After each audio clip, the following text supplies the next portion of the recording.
Social मीडियाच्या आजच्या जगात रील्स आणि व्हिडिओ बनवण्याची क्रेज जवळपास प्रत्येकाला असते. मात्र ही क्रेज पती पत्नीच्या संबंधात वादाचं कारणही ठरत आहे. असंच एक प्रकरण सध्या समोर आलंय. केवळ रील्स बनवून न दिल्यामुळे पत्नीनं पतीला ठार केलं. यासाठी आपल्या प्रियकराची मदत घेतली. या प्रकरणामुळे संपूर्ण परिसरात खळबळ उडालेली आहे.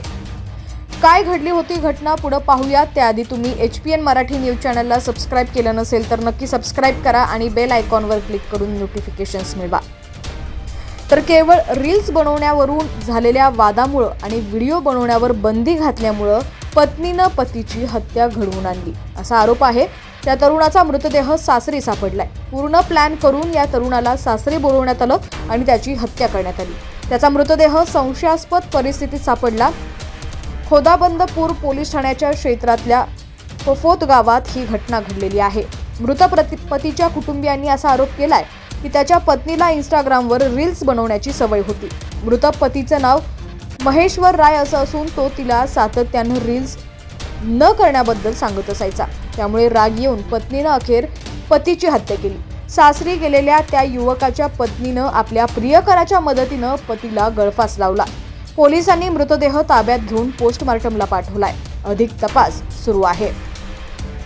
7 वर्षांपूर्वी विभूतीपूर पोलीस ठाण्याच्या क्षेत्रातल्या नरहण गावातल्या महेश्वर रायचा विवाह फफोत गावात राहणाऱ्या राणीशी झाला. लग्नानंतर सारं काही सुरळीत चाललं होतं.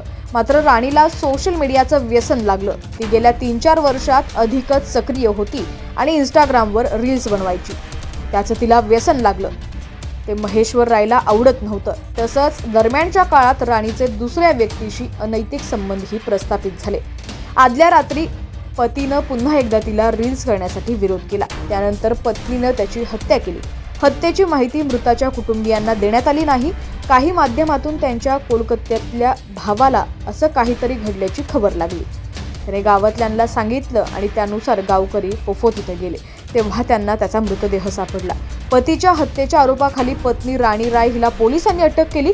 तिचा प्रियकर शहजाद फरार आहे. प्रियकरासोबत मिळूनच तिनं पतीची हत्या केली. पोलीस तपासात अधिक बाब स्पष्ट होईल.